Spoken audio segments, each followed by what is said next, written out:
Jasmine Crockett's got another hot take. No blacks and whites on a wedding cake.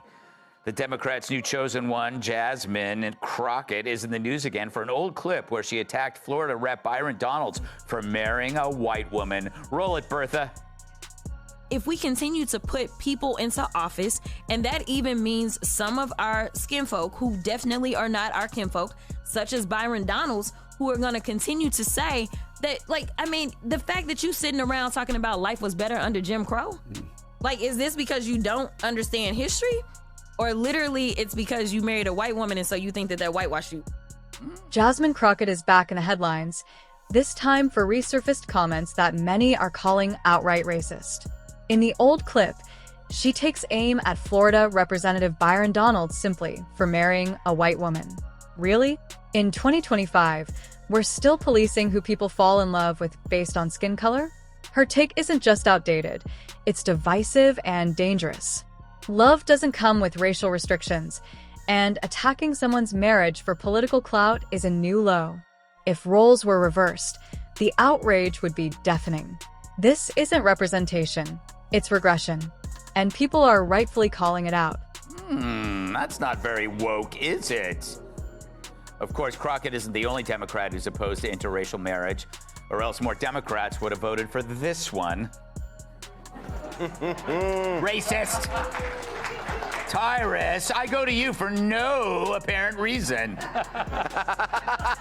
Jasmine Crockett just crossed a line, and the internet isn't letting it slide.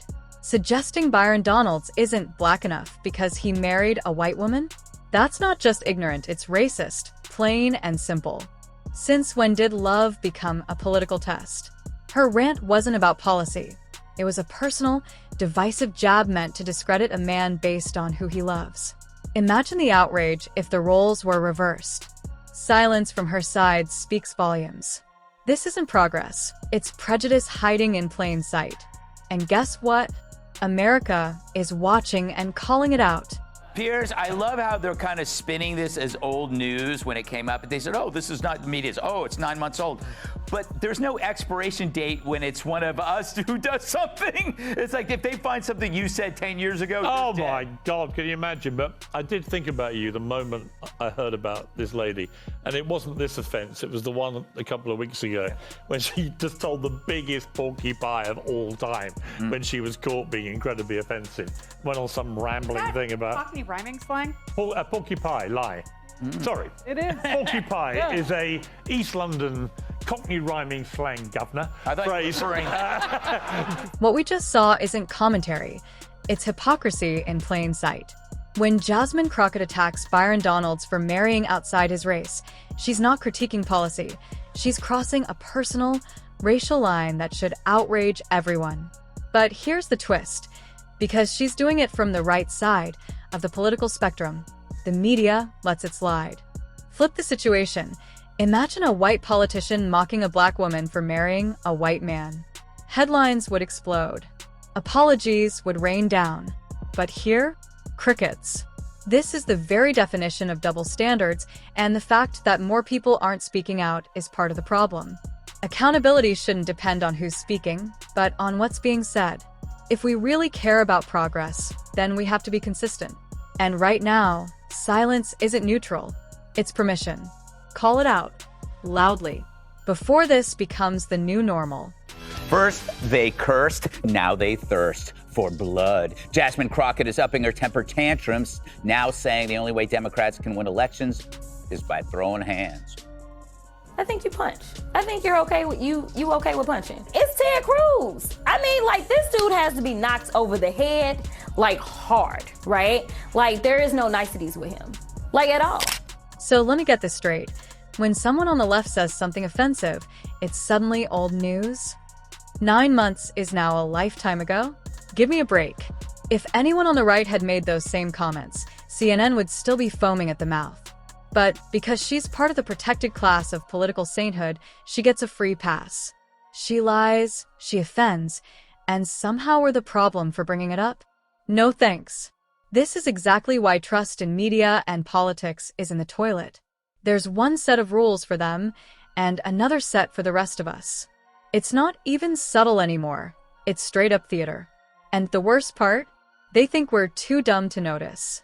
But America's awake now, and we're calling out the double standards every chance we get.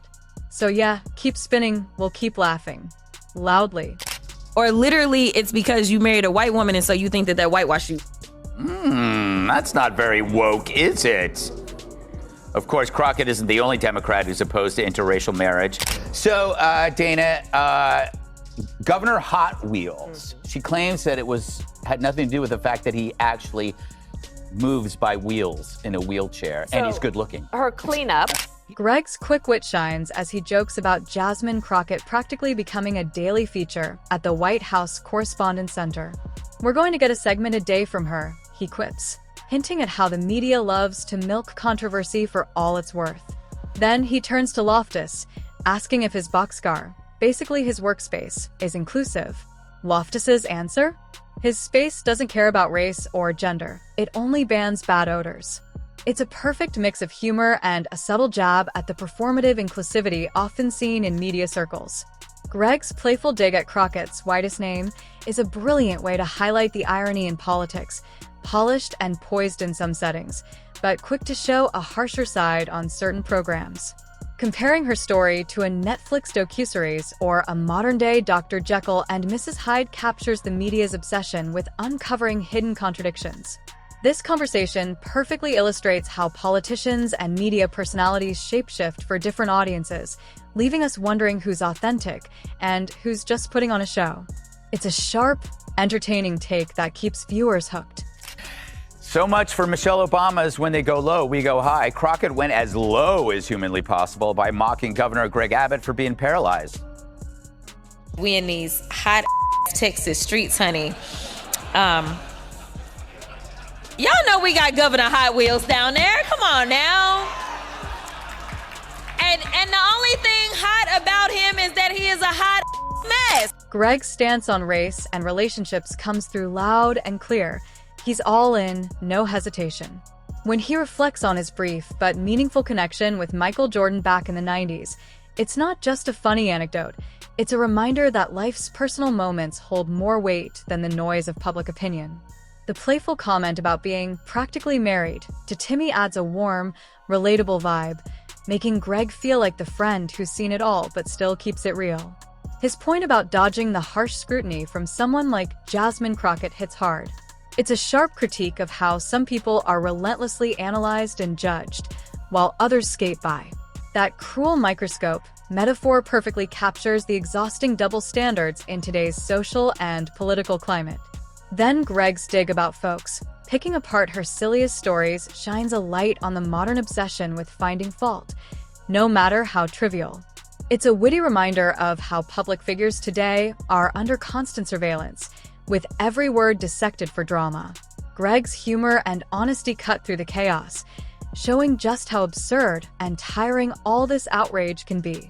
In the end, Greg delivers a mix of wit, wisdom, and sarcasm that makes you smile while also making you think about the ridiculousness of this constant media scrutiny.